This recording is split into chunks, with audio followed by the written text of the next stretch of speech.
Hello all. Namaskar. நான் போன தடவை வீடியோ போட்டிருந்தேன். பாகவத சப்தாகம் கும்பகோணத்துல நடக்கிறது. எல்லாரும் வந்திருந்து சாயந்திரம் நடக்கிற உபன்யாசம் சங்கர மடத்துல நடக்கிற உபன்யாசத்தை கேளுங்கோ அப்படின்னு ரிக்வெஸ்ட் வச்சிருந்தேன். என்னோட ஆச்சரியம், நான் ஒரு வீடியோ போட்டு அதுக்கு திரளா ஜனங்கள் வந்திருந்தேன் அப்படிங்கிறது ரொம்ப சந்தோஷமா இருந்தது. அதனாலேயே சொல்ல முடியாது.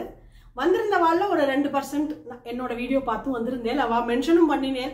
சுவாமிநாதன் சார்னு ஒருத்தர் கூட மென்ஷன் பண்ணினார், உங்க வீடியோ பார்த்தேன் அதனால வந்தேன், நான் நிறைய குரூப்ஸ்ல ஃபார்வர்ட் பண்ணினேன் அப்படின்னு. ரொம்ப ரொம்ப சந்தோஷம், ரொம்ப தேங்க்ஸ் நீங்க எல்லாரும் வந்ததுக்கு. ரொம்ப சிறப்பா நடந்து முடிஞ்சது இந்த பாகவத சப்தாகம். ஸ்ரீ முரளிதர் சுவாமிகளுடைய சிஷ்யர்கள் 3 பேர் இதை ரொம்ப அழகா நடத்தி கொடுத்தா. கார்த்தால ஸ்லோகங்கள் படிக்கிறதாகட்டும், அதுக்கான எக்ஸ்பிளனேஷன் கொடுக்கறதாகட்டும், சாயங்காலம் நடக்கிற உபன்யாசம் 2 செட்டா நடந்தது. ரெண்டுமே அந்த 3 பேர் வந்திருந்தா. ஹரி பாகவதர் வந்திருந்தா, கபில பாகவதர் வந்திருந்தா, ஈரோடு பாலாஜி பாகவதர் வந்திருந்தா. 3 பேரும் ஒருத்தருக்கு ஒருத்தர் சோட போகாத அளவுக்கு எக்ஸ்ட்ராடினரி. அதாவது ஏன் அவ்வளவு எக்ஸ்ட்ராடினரியா இருந்ததுன்னு என்ன மாதிரி ஒரு பாமரத்தனமான மனுஷாலுக்கும் தோணித்து அப்படின்னா, அவ டோட்டலி இம்மர்ஸ்டா கிருஷ்ண பக்தியில மூழ்கிட்டான். அப்ப அதுலேருந்து அவ பேசுறச்சே நம்மளையும் அந்த சாகரத்துக்குள்ள இழுத்துட்ட மாதிரி ஆயிடுறது பாருங்க. அதனால எனக்கு அது ரொம்ப ரொம்ப மறக்க முடியாத அனுபவம். ஒருத்தருக்கும் பாகவதம் கேட்கிறவா ஒருத்தருக்கும் வாழ்க்கையில ஒரு அனுபவம் ஏற்படுறது. எனக்கு அந்த கடைசி நாள் அன்னைக்கு கிடைச்ச அனுபவம் என்னோட கட்ட வேகிற வரைக்கும் மறக்காதுங்கிற மாதிரியான வண்டர்ஃபுல். அது உங்களோட ஷேர் பண்ணிக்கலாம் ஒரு 1 மினிட்டுக்குனாக்கா. என்ன அப்படின்னா, கார்த்தால ஸ்லோகங்கள்லாம் படிக்கிறச்சே எப்படி ஒரு வெஹிக்கிள்லேருந்து ஒருத்தர் இறங்கி, இப்போ இங்கேருந்து நான் ஆற்றுலேருந்து கிளம்புறேன், ஆற்றை விட்டு வெளியில போறேன், அப்போ பில்டிங்லேருந்து நான் வெளில போயிட்டேன்னு அர்த்தம். ஓலால ஏறுறேன், ஓலாலேருந்து ஏறி சென்ட்ரல் ஸ்டேஷன் போறேன், ஓலா விட்டு இறங்கிடுறேன், அப்புறம் ட்ரெயின்ல ஏறி உட்காடுறேன் சென்ட்ரல் ஸ்டேஷன்ல, அப்புறம் டெஸ்டினேஷன் வந்தோன்னா ட்ரெயினை விட்டு இறங்கிடுறேன், அப்புறம் எங்க போகணுமோ அங்கேக்கு ஆட்டோ வச்சுட்டு போறேன், அப்புறம் ஆட்டோ விட்டு இறங்கிடுறேன், எந்த ஆத்துக்குள்ள போகணுமோ அந்த ஆத்துக்குள்ள போறேன்னா, இத்தனை இடத்துல நான் வெஹிக்கிள்ஸை மாத்தின மாதிரி பாடியை மாத்துறோம். அதுதான் டெத் அப்படிங்கிறது. நான் இப்போ ரொம்ப சாதாரணமா சொல்றேன்னா, அதை அனுபவபூர்வமா உணர்வு பூர்வமா அந்த கடைசி நாள் அன்னைக்கு உத்தவ கீதையெல்லாம் சொல்லி படிக்கிறச்சு அவ ரொம்ப அழகா சொன்னான்.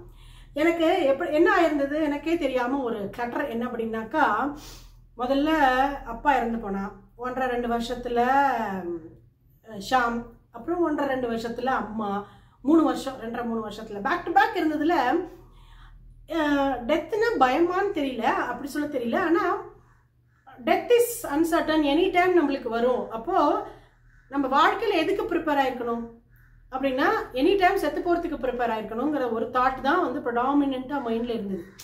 நம்ம வாழணுங்கிறதுக்கு ப்ரிப்பேர் ஆயிருக்காம வாழ்க்கையில செத்து போறதுக்கு தான் ப்ரிப்பேர் ஆயிருக்கணுங்கிற தாட் இருக்கும் பொழுது, சின்னதா ஒரு பிபியோ சுகரோ இதெல்லாம் அதுக்கப்புறம் தான் வந்தது எனக்கு.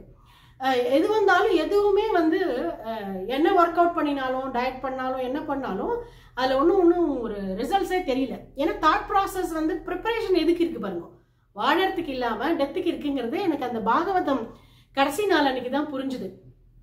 ஓகே, அப்போ லௌகீகமா எல்லாத்தையும் இழுத்து போட்டுன்னு வாழணுமா அப்படின்னா அது தெரியல எனக்கு. ஆனா இந்த ஒரு சின்ன டிரான்ஸ்ஃபர்மேஷன், சின்ன ஷிஃப்ட் எனக்கு அப்போ வந்தது.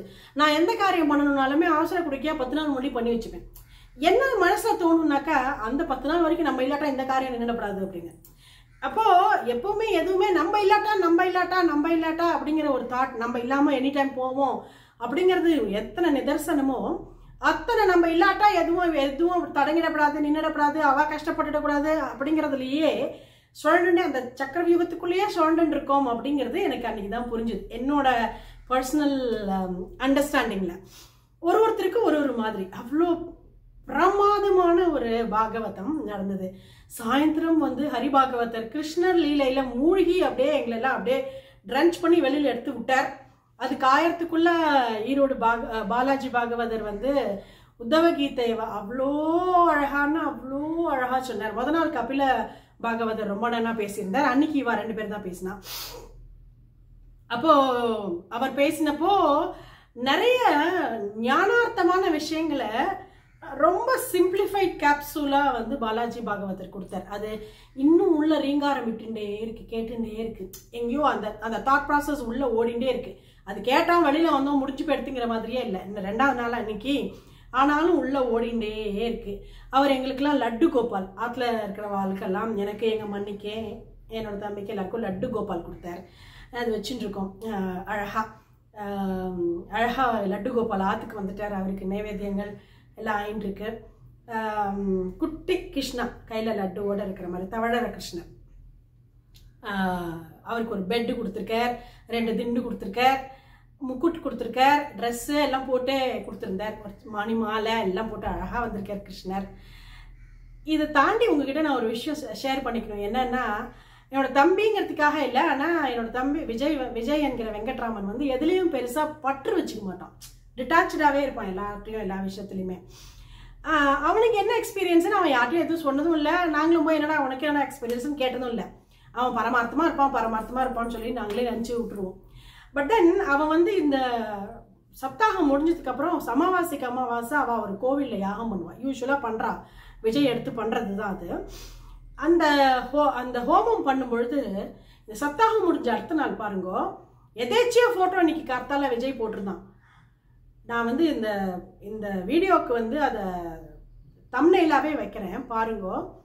எனக்கு சாக்ஷாத் அது கிருஷ்ணராவே தான் தெரிஞ்சுது. நிறைய பேர் பார்த்தவாலும் அது கிருஷ்ணராவே தான் தெரிஞ்சுதுன்னு சொன்னான். கிருஷ்ணர் எங்கேயும் போல, எந்த ரூபத்தில் ஆனாலும், நீ எந்த சுவாமிக்கு எந்த கோவிலில் என்ன பண்ணாலும் அங்கே நான் தான் இருக்கேன், நீ பாகவதம் பண்ணினதுனால உன் கூட தான் இருக்கேன்னு சொல்கிறாருங்கிறது தான் என் தம்பிக்கான அவர் கொடுத்த மெசேஜாக நான் நினச்சிக்கிறேன்.